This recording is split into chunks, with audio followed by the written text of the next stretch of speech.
नमस्कार मंडळी, माझं नाव प्रमोद रानडे. आता आपण जो व्हिडिओ करतोय तो सगळ्यात मोठी कंपनी कुठली, बाय रिझर्व्स किंवा बाय ॲसेट्स. राईट, ॲसेट्समध्ये काय काय येतं तर रिझर्व्स येतात, इक्विटी येते, नंतर अकाउंट पेएबल येतात, बॉरोईंग येतं. ओके, काय तुम्ही लोन घेतलं आहे ते सगळे तुमच्या लायबिलिटीमध्ये असतं. आणि assets is equal to what you have invested. तुमच्याकडे कॅश किती आहे, इन्व्हेस्टमेंट्स किती आहेत, अकाउंट रिसिवेबल्स किती आहेत. ओके, ते सगळे तुमच्या ॲसेट्समध्ये येतं. Plant and machinery, fixed assets किती आहेत, फायनान्शियल ॲसेट्स किती आहेत.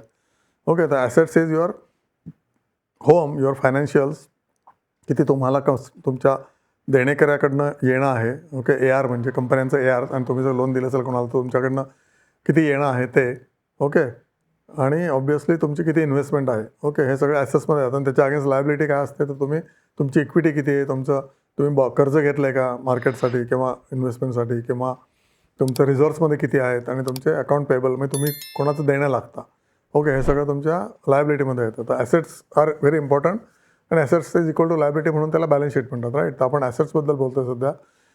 सो सगळ्यात टॉप बिलिंग कोणाचं आहे, सगळ्यात मॅक्सिमम ॲसेट्स कोणाकडे आहेत सध्या. तर ओके, मी जे शेअर्स ट्रॅक करतो त्याच्यामध्ये तर HDFC bank assets.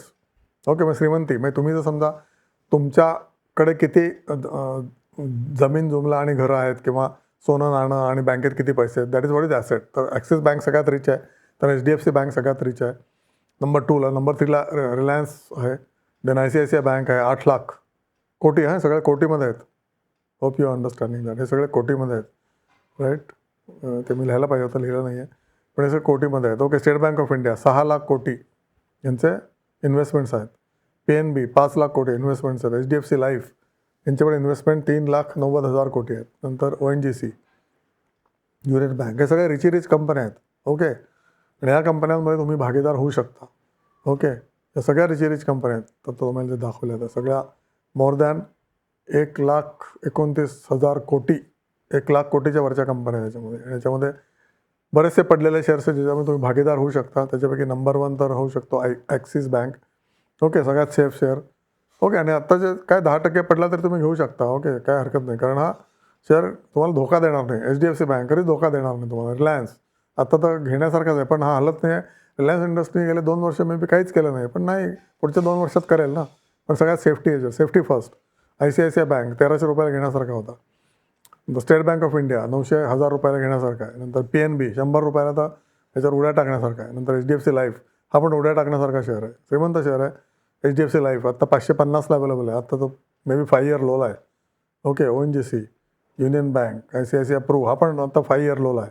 ICICI Pru life ही इन्शुरन्स कंपनी आहे. HDFC लाईफ पण इन्शुरन्स कंपनी आहे. इन्शुरन्स कंपन्यांना काय मरण आहे सांगा तुम्ही, काहीच मरण नाही. राईट, कारण इन्शुरन्स कंपन्या आमच्याकडनं पैसे घेतात, त्याचं इन्शुरन्स तुम्हाला क्लेम देतात, मे बी 90% किंवा 75% देत असतील.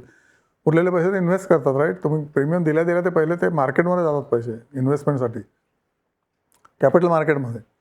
ओके, त्यामध्ये बॉन्ड घेतील, नाहीतर अजून काय घेतील, पण ते घेतात.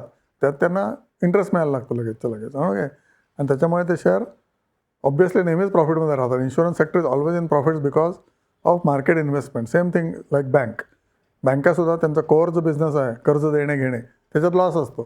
सेम थिंग ह्याच्यामध्ये इन्शुरन्सचा कोअर बिझनेसमध्ये लॉस असतो. राईट, कारण आजकाल इन्शुरन्स क्लेम्स मे बी 100%च्या वरती पण द्यायला लागतात, कारण जुने क्लेम्स येतात म्हणून. राईट, गेल्या वर्षीचा क्लेम, त्याच्या गेल्या वर्षीचा क्लेम येतो, त्यामुळे जेवढं प्रीमियम मिळतं त्याच्याहून जास्त त्यांचे पैसे सेटल करण्यात जातात इन्शुरन्स क्लेम. पण इन्व्हेस्टमेंट जोरदार असते गेल्या 50 वर्षाची, त्यातून ते प्रॉफिट मिळवतात. त्यामुळे GIC इन्शुरन्स किंवा न्यू इंडिया इन्शुरन्स प्रॉफिटमध्ये का असते तर त्यांचे इन्व्हेस्टमेंटमधून प्रॉफिट जबरी आले असतात दरवर्षी. आणि जसं मार्केट वर जायला था तसं या कंपन्यांचे पण प्रॉफिट जबरीवरती जातील, बँकांचे सुद्धा जबरीवरती जातील, कारण इन्व्हेस्टमेंटच्याच इन्कम यांचं जास्त असतं. राईट, त्यामुळे ICICI प्रू लाईफ आणि HDFC लाईफ हे नक्कीच घेण्यासारखे आहेत.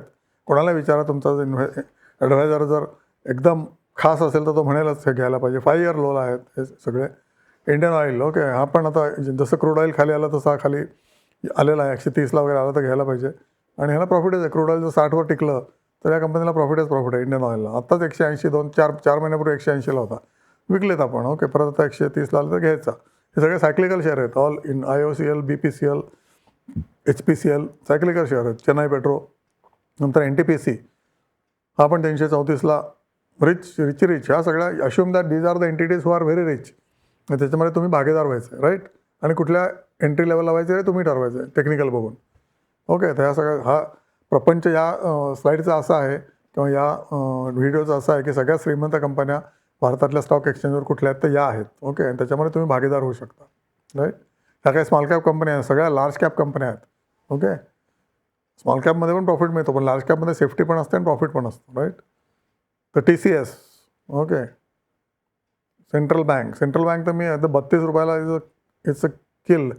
32 रुपयाचा तुम्हाला 5% डिव्हिडंड डील आहे, 4.5%, आणि हा शेअर डेफिनेटली पुढच्या 3 वर्षात डबल होऊ शकतो. Infosys, Maruti, Bharti Airtel, HAL, okay, PFC, power finance corporation तर काय फिनॉमिनल शेअर आहे. याचं पण डिव्हिडंड इन्कमच इतकं जास्त आहे की 6% याचा डिव्हिडंड यील्डच आहे. आणि हा शेअर सध्या मे बी 300 रुपयाला अवेलेबल असू शकतो. मे बी एक्झॅक्टली मला आता आठवत नाही आहे, मे बी 400ला असेल, आय एम नॉट शुअर. पण हा पण शेअर 600वर जाऊ शकतो. Okay, power finance corporation. तसे हे शेअर्स आहेत लार्ज कॅपवाले. आता अजून पुढे आपण बघितलं कुठले कुठले आहेत तर सगळ्या श्रीमंत कंपन्या. ओके, PFC झाला, त्यानंतर इंडसइंड बँक आता मध्ये त्यांच्या हिशोबामध्ये घोळ झाल्यामुळे okay, they had big loss, आणि त्याच्यामुळे ऑब्व्हियसली शेअर निम्म्यावर आला. ओके, 1500वरनं हा शेअर 600 रुपयावर आला, 500 रुपयावर आला, पण आता परत 900 रुपयाला आहे. ह्याच्यामध्ये बघायला काही हरकत नाही. इंडियन ओव्हरसीज बँक, ओके, हा पण शेअर श्रीमंत कंपन्यांमध्ये गणला जातो. ओके, हा पण शेअर तुम्हाला 5 वर्षाचा राईज याचा चांगला झालेला आहे. ओके, म्हणजे बॅलन्स शीट पण चांगली वाढलेली आहे, पण याचा बेसिकली श्रीमंत कंपनी आहे. ओके, बजाज फायनान्स, फिनॉमिनल ग्रोथ पण चांगली आहे, आणि obviously right from originally it is already rich company. Coal India, Larsen and Toubro, Tata steel 180ला घ्यायला हरकत नाही, परत 220ला जातो, विकून टाकायचं. 180ला परत आलं की घ्यायचं.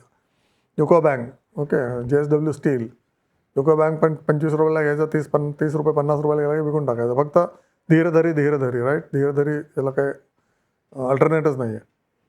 भारत पेट्रोलियम 300 रुपयाला घ्या, 350ला विकून टाका. सगळ्या श्रीमंत कंपन्याच्या यादीमध्ये ही आहे. ITC पडलेला आहे 200. प्रत्येक तुम्हाला मोठ्या कंपनीसुद्धा अपॉर्च्युनिटी येतेच येते. ITC सुद्धा आता परत 280 रुपयाला अवेलेबल आहे.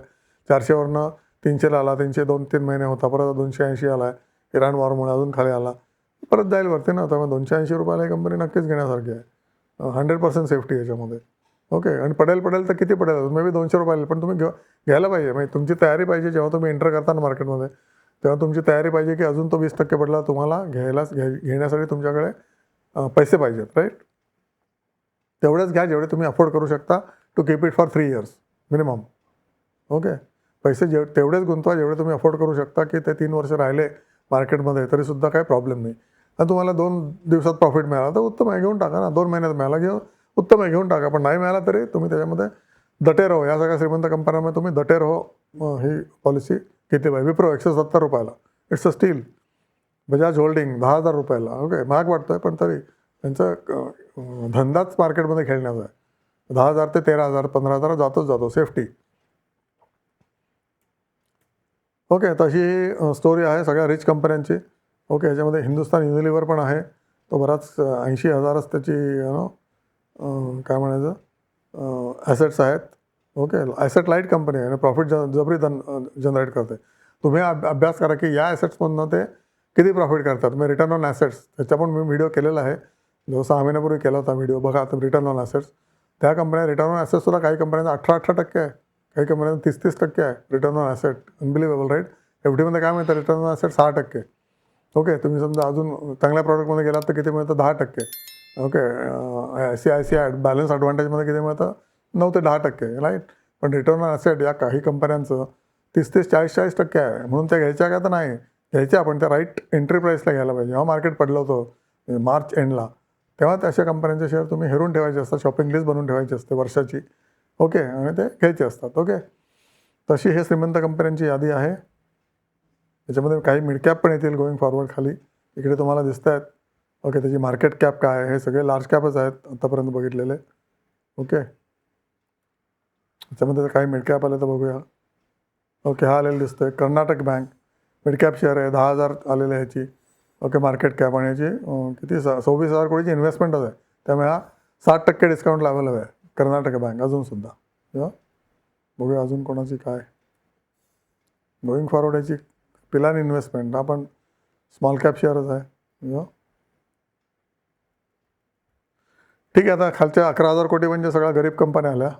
ओके, काय की कुठे 5,000च्या खालच्या पण कंपन्या आहेत त्याच्यामध्ये. पण या कंपन्यासुद्धा वाढलेल्या आहेत. आता फॉर एक्झाम्पल सुदर्शन केमिकल वगैरे 3,400 कोटीची याची बॅलन्स शीट आहे, राईट. तर तीसुद्धा आता गेल्या 5 वर्षात 5 पट झालेली आहे. त्यामुळे छोटी कंपनी असून सुद्धा ही कंपनी वाढते आहे जोरदार.